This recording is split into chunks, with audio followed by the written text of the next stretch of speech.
We're on day two. This is day two of a back to school challenge that I thought I would put together because some people started school this week around the nation, some even earlier, some coming up in the next couple of weeks, going off to college. Maybe you're an adult going back to school.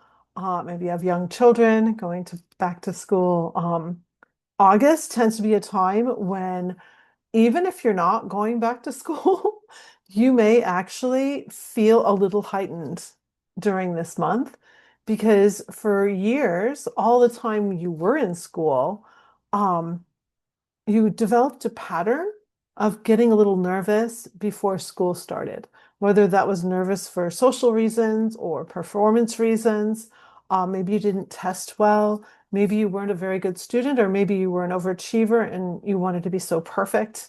I had a lot of that energy. Uh, and so I'm doing this series to kind of help with that, give you some tips, give you some tools that you can use for anything, but I'm really thinking about it for back to school time. So tonight the topic is focus because I hear that a lot. I hear it from parents who want me to work with their children. They're saying, my child lacks motivation, they lack focus. Can you help with that? Um, and also adults too will say, no, I lose focus in my day, or I get tired and I need naps. I seem to not be able to stay on track, or I don't get the things done that I want to. I remember an entrepreneur I was working with got to the end of her day and she texted me and she goes, I I I want to spend time with my child, but I didn't get enough done today. And so time blocking and all these other things I'm going to share tonight could be really helpful to you. But let's dive in first and talk about like what can cause us to lose focus. I'm going to, of course, talk about the stress response, which causes you to lose focus, but there's other things too. You could be easily distracted. I'm very easily distracted by sounds. I'm a professional musician and violinist, and so I hear everything. Like right now, I hear the cicadas outside, even though all my windows are closed. So I hear things. Sounds can be very distracting to me. Smells can be distracting to me. Some people don't like tags in their clothing, so that's distracting. Um, I remember one of my sons didn't like how certain socks have like big ridges near the toes, and so that's an issue for some people. So sensory things can be issues for people, if that makes sense. So, um, noticing what might cause distraction. Maybe you need to remove some of these distractions to make sure that you can function well.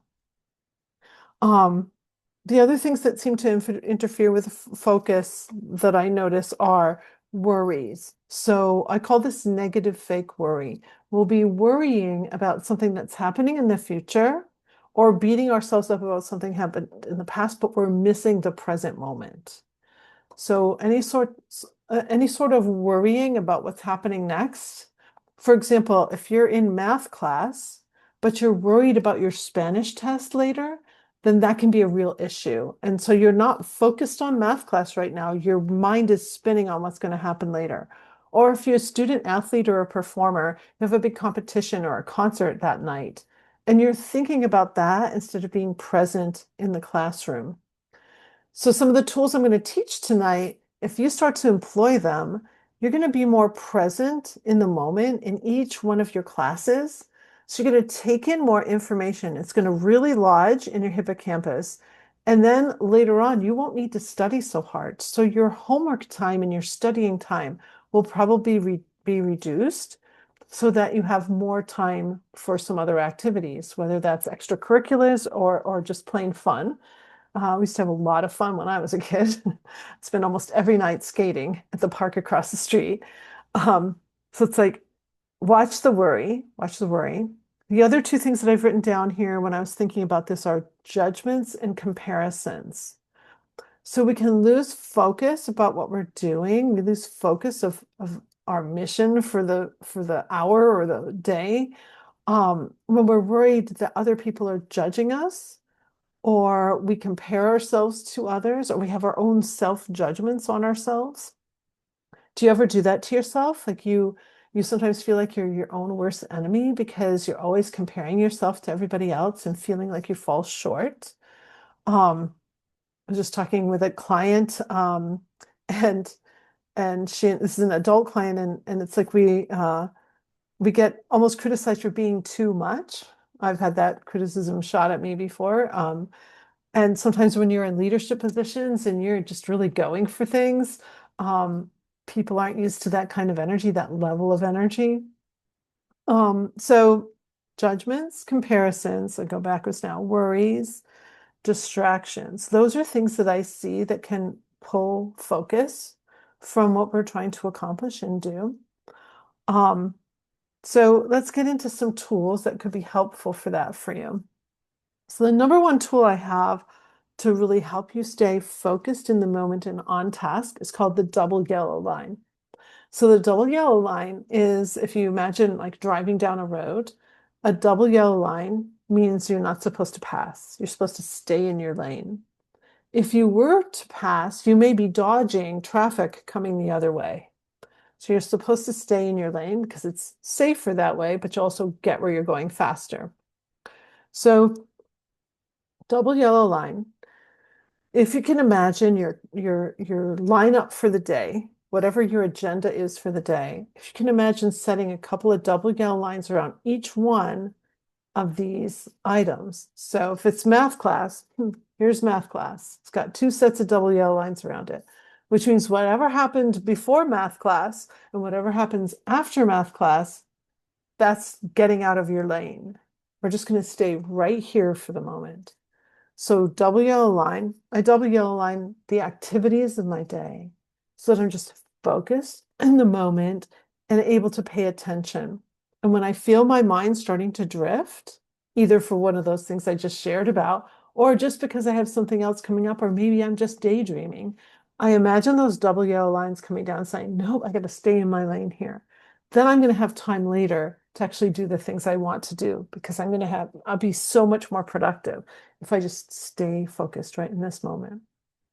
So double yellow line.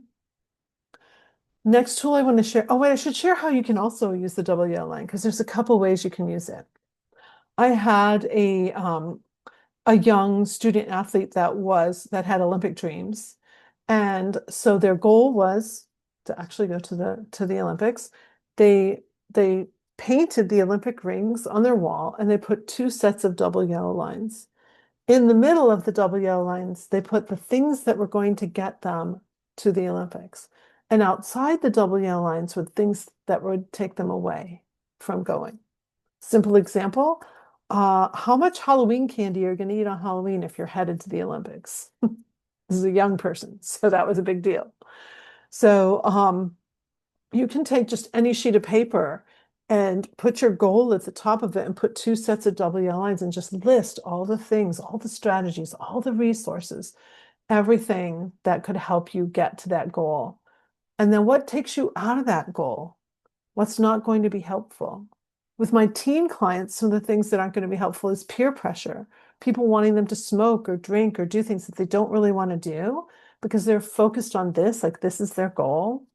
I remember many years ago, there was a study done, I'm trying like 20 years ago, a study done on, I think they were sophomore girls, and they asked them how much, they asked them questions about goal setting, like what they wanted to achieve and what their goals were. Um, and then they did something around what would take you away from those goals. And it was fascinating to see that it became very clear to them that like, if they really want to do this, then they can't be doing this over here. So those things are outside of the double yellow lines. So when you get really clear about it and you actually write them down, it can help you stay focused.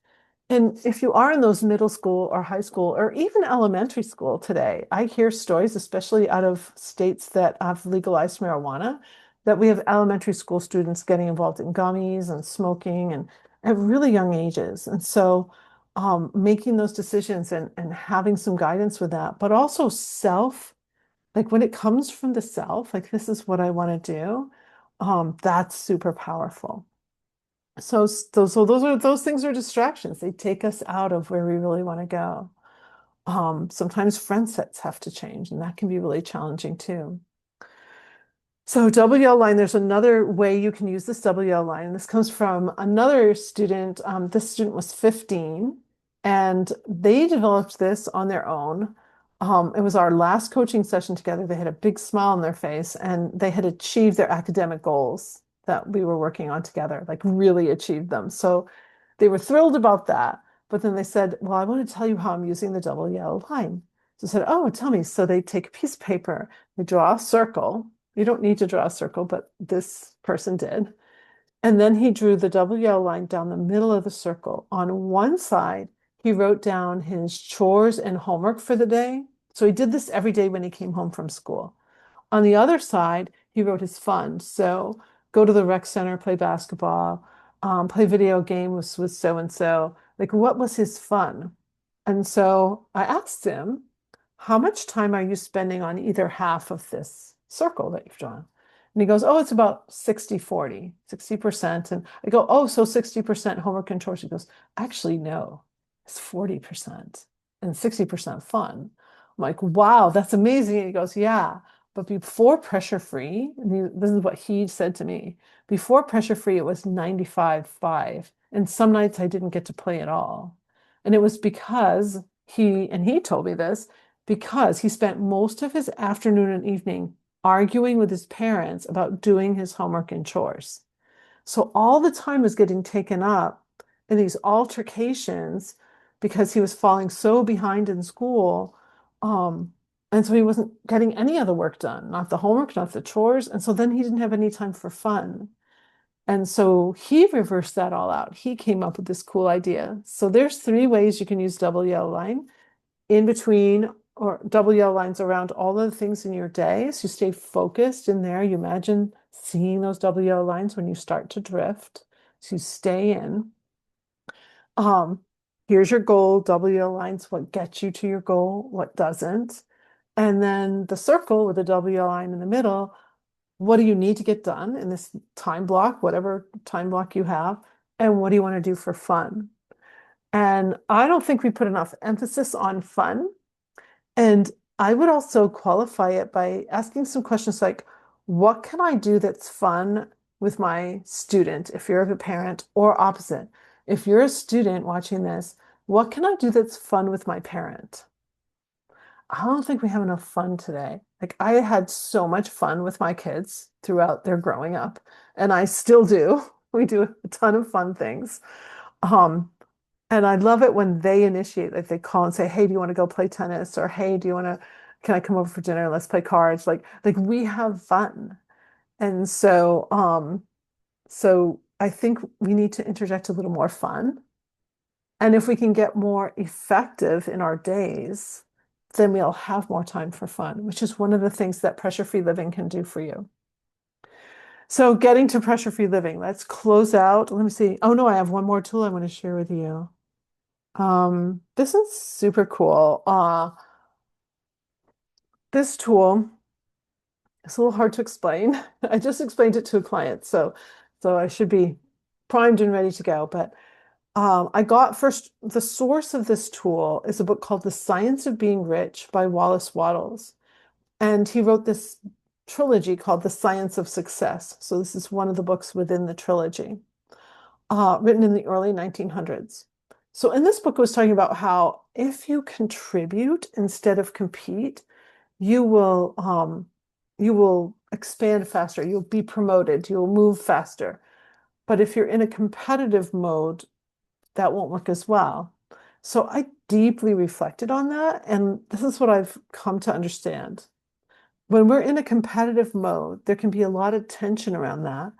And I think of it as a split hand where if you feel like you're going to easily win, then okay, that's pretty nice. But if you fear you might lose, it's really easy to trigger the stress response. And now we're going to underperform. We're not going to perform at our best. So what can we do instead? That's like competitive mode. Oh, wait, there's one more aspect to competitive mode. And that is instead of like giving our all, going all the way to the end, we actually hold back a little bit. And that's because if we trigger the stress response, we have to rationalize and justify everything that happens to us. So if we don't do as well as we thought we were going to do in whatever this thing is. Maybe it's a sports competition or on stage, a business meeting, whatever it is. It doesn't matter what it is. If we have any fear that if we gave our all and were rejected, that's way, way, way too terrible. Like we will avoid that because we desperately never want to be kicked out of the tribe. But if we hold back and then we have the reason why, like, oh, I didn't try hard enough. I didn't quite give my all in that situation. It like lets us off the hook, if that makes any sense. So that's competition. So the flip side of it is what I refer to as the spirit of contribution, just like Wattles did, which is to me an open hand, where you're just giving your gifts and talents freely with no fear of loss, no fear like you're not going to be good enough. You're just uniquely you with what you have to give, and you're giving this freely. And by simply asking the question, how can I contribute? Your brain starts to find ways to elevate what it is you're trying to do in this moment. So I also habit stack this. Habit stacking is when you do this one thing and you add another thing so that you're building two habits at once. So when I habit stack this, I usually do it when I go through a doorway. So if I enter a building or I'm walking out on stage, I go from the green room out on stage. If I'm walking into my home, um, instead of coming home and complaining about things like, why is this out of place? And the food isn't ready yet. My husband made this beautiful food for me. First 9 years we had kids, he was the stay-at-home dad and he made beautiful meals. And then we switched and I made the meals. Took me a while before they were beautiful, by the way. But I learned, and now I'm a pretty good cook. So, um, so yeah, so it's like, why was I complaining? I really didn't need to complain at all. So I started to ask myself, how can I contribute when I would walk through into my home? Um, I have time to share this story because I think it's very reflective of this. So, um, and by the way, sometimes kids come home and all they're doing is complaining and moaning and drama, drama, drama. And that's not very contributing. It's competitive. So what do we compete with within our homes? We compete for love, attention, money, freedom.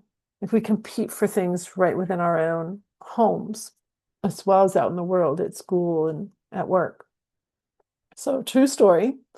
Um, I had just created the pressure-free method. This is spring of 2010.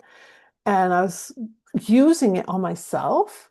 And I was headed to an orchestra rehearsal. And I wanted to just perform really, really well by using my pressure-free tools. So I'm like working on myself. I have this amazing rehearsal. Like really almost everything went beautifully.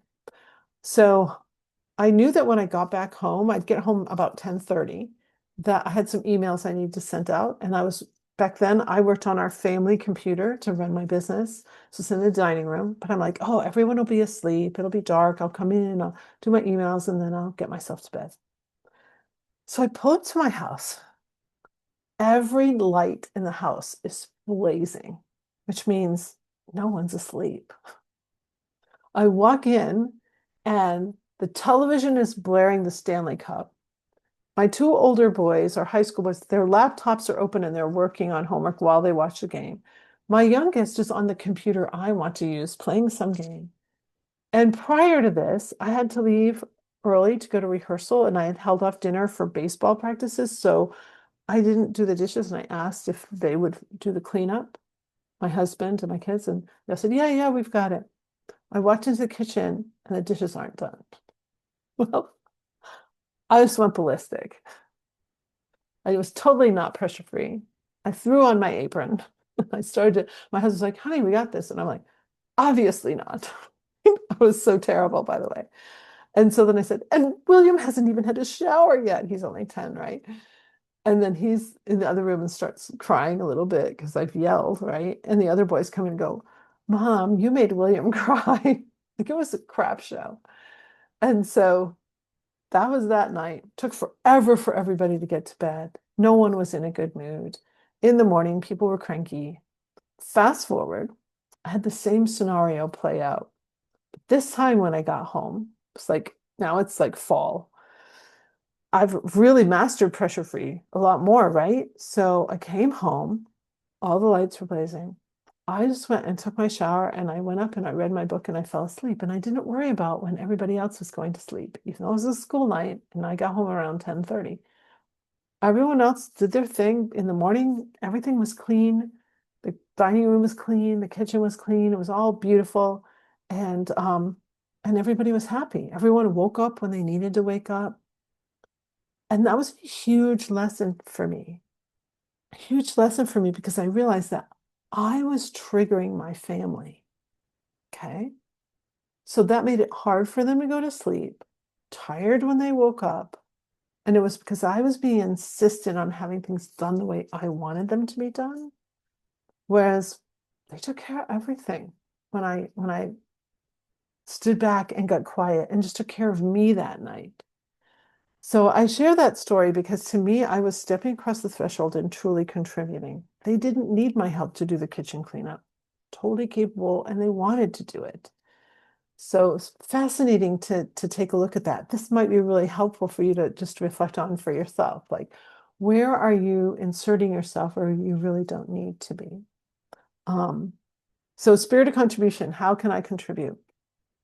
I want to close out with a physical tool. This might not be appropriate like in a classroom or in a meeting, but there's elements you can use that are, but certainly at home. And it's kind of funny when I coach entire families, and they start doing this around each other, or when I coach work teams, same thing. Like they will do this tool and people will laugh. Like it will be fun. And I want pressure free to be fun for you. So I call this tool the celebration Ferris wheel.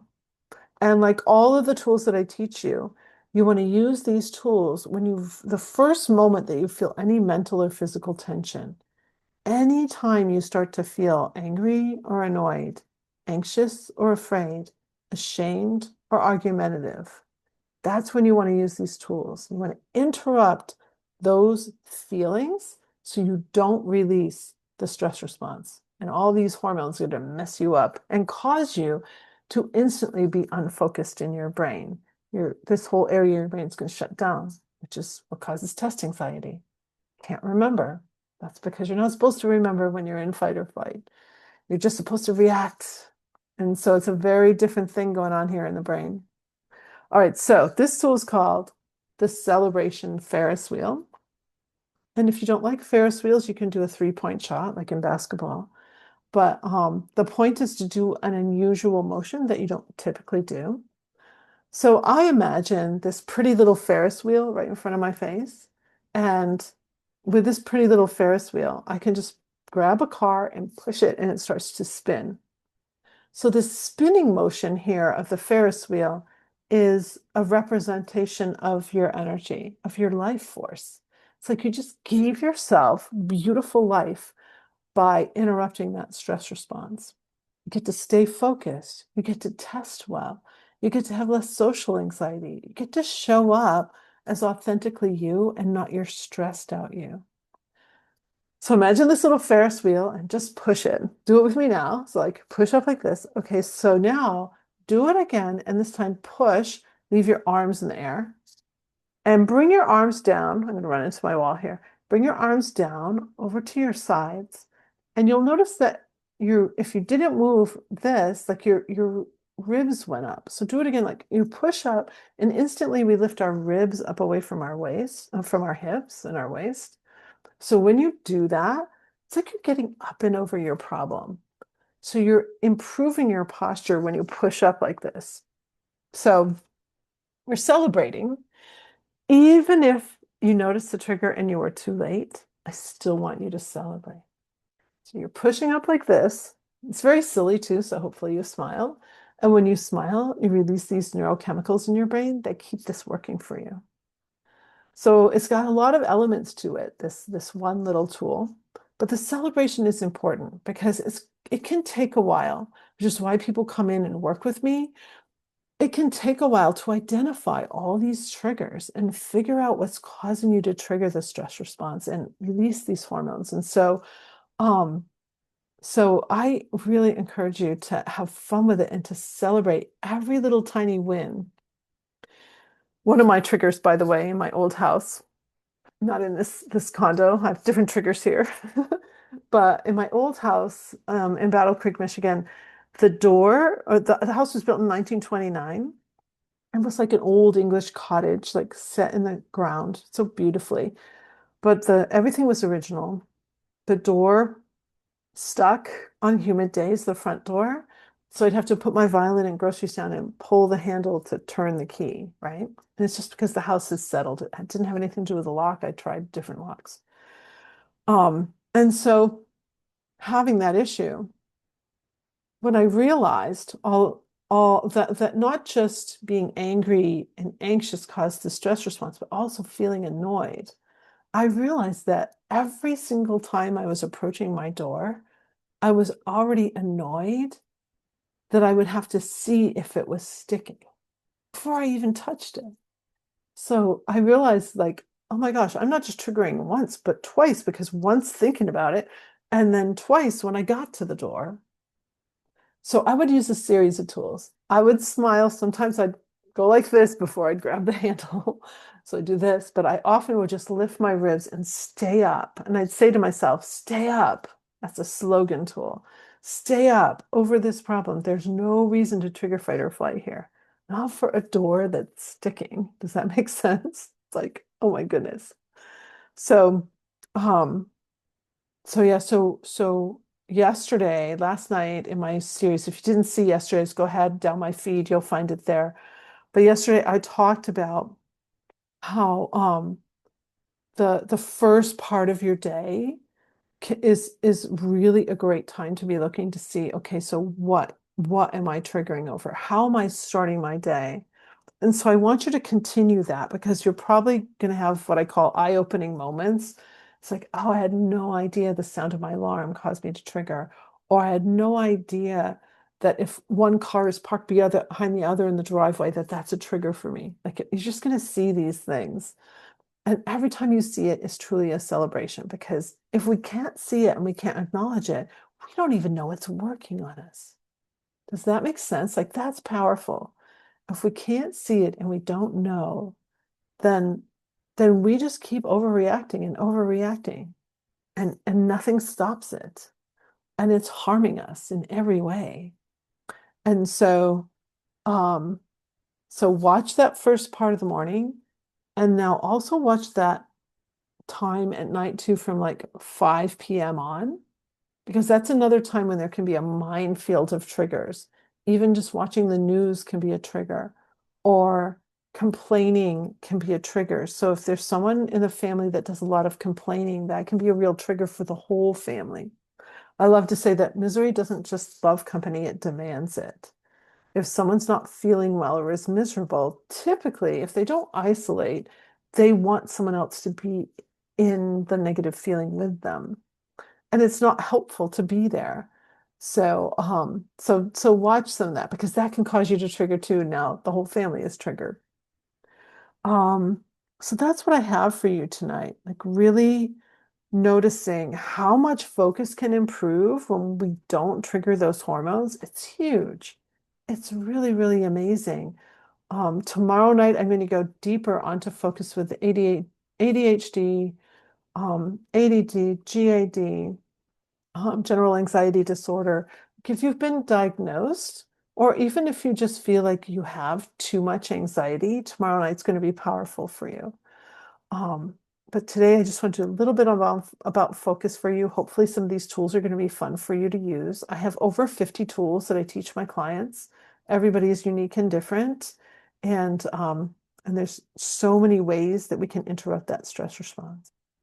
So I hope this has been helpful. If you need some more support, I'm so here for you. I'm always happy to have a free conversation and consultation with you. I call it a pressure-free session. It's totally pressure-free. And you can just go to my website. That's lingols.com. You can see my name in the corner here. And you can also get to that by pressure-free.com. You can tour around my website. You can see testimonials from people who've worked with me. And you can see that button at the top that says free consultation, and I'm happy to talk with you. That will take you right to my calendar. And I did open up some more spots, beyond working with my clients right now. So there should be some spots there for you. So I wish you a great pressure-free night. Bye.